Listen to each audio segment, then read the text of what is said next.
আরে বাবা, ব্যাপারটা হচ্ছে যে যখন অন্য কেউ আপনার পাশে দুর্নীতি করছে, আপনার চোখের সামনে সেটা আসছে, আপনার হাতে ইডি সিবিআই রয়েছে, তখন আপনি একটা অ্যাডভান্টেজের জায়গায় থাকেন যে আমার হাতে সমস্ত কিছুর অ্যাডারটা রয়েছে, কিন্তু আপনার ক্যাবিনেটের লোক, আপনার পাশে বসা লোক, আপনার মন্ত্রিত্বের মধ্যে থাকা লোক, তারা যখন সেই টাকার ভাগটা খায় আর সেটা যখন প্রমাণ চোখের সামনে চলে আসে, তখন সেই লোকও কিছু করতে পারে না। দুর্নীতি থামাতে গেলে ভারতবর্ষের সেই সমস্ত পরিবারের বাবা মার মানসিকতার পরিবর্তন ঘটাতে হবে, যারা তার ছেলে মেয়েদের 35 লক্ষ টাকা দিয়ে তার অযোগ্য ছেলে মেয়েকে ডাক্তার করতে গিয়ে একটা সাধারণ বাড়ির ছেলে বা মেয়ে যার যোগ্যতা ছিল তার সিটটাকে নষ্ট করে দিয়েছে। এই দুর্নীতি ভারতবর্ষের কোনো প্রধানমন্ত্রীও থামানো সম্ভব নয়। রাহুল গান্ধী তিনি এক কথা বলবেন, নরেন্দ্র মোদী তিনি ভারতীয় প্রধানমন্ত্রী, ভারতের প্রধানমন্ত্রী, তারা তাদের দলের হয়ে কথা বলবেন, পোস্ট তারা অনেক কিছুই হোল্ড করেন, কিন্তু মানসিকতায় দেশবাসীর পরিবর্তন দরকার। যদি প্রধানমন্ত্রী এটা প্রচার করেন, আমার মনে হয় যে দেশের মানসিকতার পরিবর্তন দরকার, না হলে দেশকে এগিয়ে নিয়ে যাওয়া যাবে না।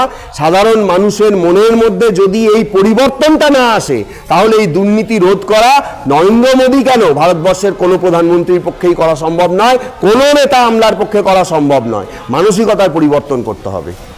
আজকে দেশবাসীর যে কি ক্ষতি হচ্ছে এইটার প্রচার যদি তাদের মাধ্যমে না হয়, তারা যদি তাদের নিজেদের আখের গোছাতেই ব্যস্ত থাকে, তাহলে দেশের আরো অবনতি হবে। সেইটা যদি চায় দেশের সরকার, তাহলে তারা সেই অনুযায়ী কাজ করবে। এছাড়া আর বলার মতন কিছু নেই। কুসংস্কার দিয়ে কিছুই হবে না। তবে একটা জিনিস ভালো হয়েছে, এই প্রবেশিকা পরীক্ষা নিয়ে যখন কথা হচ্ছে, নতুন করে যে প্রবেশিকা পরীক্ষা হবে এটা সুপ্রিম কোর্ট বলেছে, এবং সেক্ষেত্রে একটা জিনিসের পার্থক্য দেখুন, মানে কি বলবো, দুর্নীতি সবাই করেছে, কিন্তু একটা জিনিসের পার্থক্য আমার ভালো লেগেছে, সুপ্রিম কোর্টে এটারও হিয়ারিং হয়েছে, সুপ্রিম কোর্টে এসএসসিরও হিয়ারিং হয়েছে। এসএসসি হিয়ারিংয়ের সময় বলা হয়েছিল কি, ভোট সামনে আছে, না ক্যাবিনেটকে ঢোকানো যাবে না, ক্যাবিনেটের ব্যাপারটা পরে ডিসিশন হবে, এখন আপাতত স্টে দিন। কিন্তু ওখানে হিয়ারিংয়ের সময় যখন বলা হয়েছে এরা এরা এরা এরা জড়িত, কেন্দ্রীয় সরকারের পরীক্ষা, সেখানে দুর্নীতি হয়েছে, কেন্দ্রীয় সরকারের যারা প্রতিনিধি সুপ্রিম কোর্টে মামলা করেছিলেন তারা কিন্তু মেনে নিয়েছেন, এবং সুপ্রিম কোর্ট যখন বলেছে পরীক্ষা পুরো বাতিল হবে এবং নতুন করে পরীক্ষার ডেট ঘোষণা হবে, তারা কিন্তু তার বিরোধিতা করেননি। সুতরাং দুর্নীতিটাকে তারা স্বীকার করে সেই জায়গাটাকে যাতে দুর্নীতি মুক্ত করা যায়, সেইটা তারা অ্যাটলিস্ট চেষ্টা করেছেন, যেটা আমাদের রাজ্যের প্রতিনিধিদের মধ্যে সুপ্রিম কোর্টে এসএসসি মামলায় দেখা যায়নি। এটাই পার্থক্য। একটা কেন্দ্রীয় সরকার, দেখুন একটা ব্যাপার হচ্ছে যে এত বড় দেশ, এত হাজার কিলোমিটার তার বিস্তার, একটা পরীক্ষা, একটা প্রবেশিকা পরীক্ষা আপনি একটা দিন ঘোষণা করলেন, প্রত্যেকটা রাজ্যে সকাল 10টা থেকে দেখা গেল 12টা অবধি পরীক্ষা হবে, 12 লাখ থেকে 15 লাখ পরীক্ষার্থী। প্রবেশিকা পরীক্ষা সেন্ট্রালের, কিন্তু ইউজ কাকে করা হবে, এখানকার স্কুল, এখানকার কলেজ, এখানকার টিচার, তারাই গার্ড দেবে, তারাই প্রশ্নপত্র ডিস্ট্রিবিউট করবে। দেখুন এটাও তদন্ত করে দেখার ব্যাপার রয়েছে যে যেখান থেকে প্রশ্নগুলো এসেছে সেখান থেকে সেন্টারে চলে আসে 24 ঘন্টা আগে। 24 ঘন্টা আগে যখন প্রশ্নপত্র চলে আসে, তার 2 ঘন্টার মধ্যে বহু স্টুডেন্টের কাছে সেই প্রশ্নপত্র চলে যায় এবং কি উত্তর লিখতে হবে সেটাও চলে যায়, যখন তারা সেই টাকাটা তাদেরকে পাঠিয়ে দেন।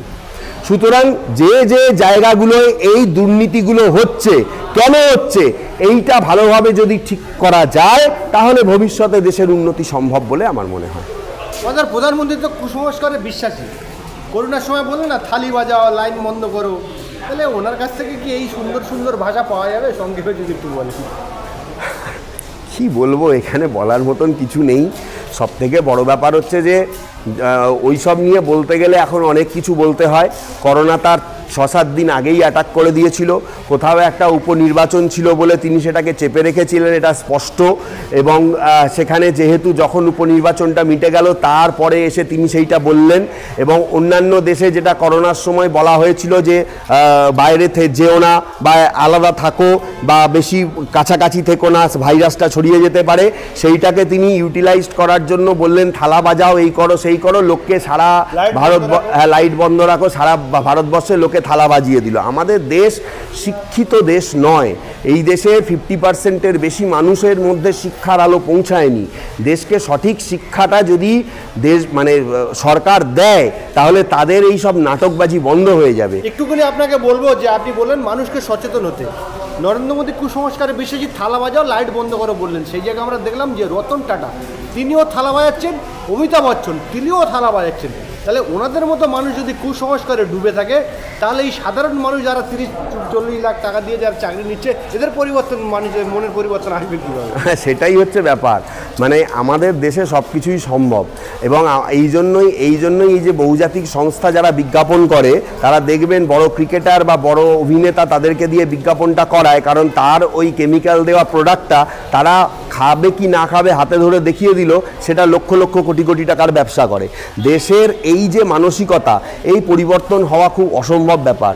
কিন্তু একটা কথা মনে রাখতে হবে যে দেশবাসী তারা ভোট দিয়ে নির্বাচন করেছেন, তারা ভোট দিয়ে আজকে একটা দলকে সরকারে এনেছেন যারা আজকে দেশের শাসন করছে।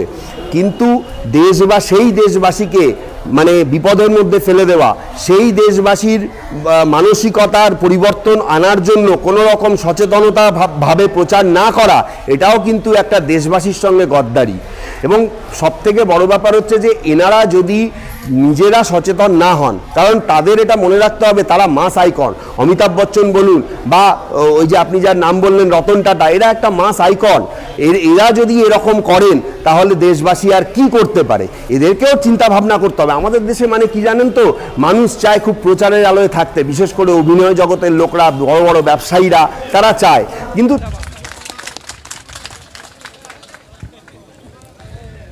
এখন আপনাদের সম্মুখে বক্তব্য রাখবেন জয়নগর লোকসভা কেন্দ্রের আমাদের কনভেনার প্রশান্ত নায়েক মহাশয়।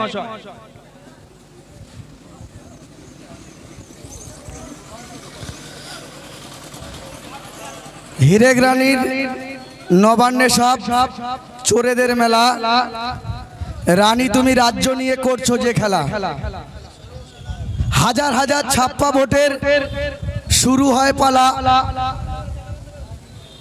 রানী তোমার দিতে পারি আমাদের মূল্যবান ভোটটাকে যদি আমরা দিতে পারি, যে যাই বলুক না কেন সবকিছুকে উপেক্ষা করে, তাহলে 4 তারিখে আমাদের মেঘনাথ হালদার মহাশয় বিপুল ভোটে জয়যুক্ত হয়ে দিল্লির সংসদে যাবেন।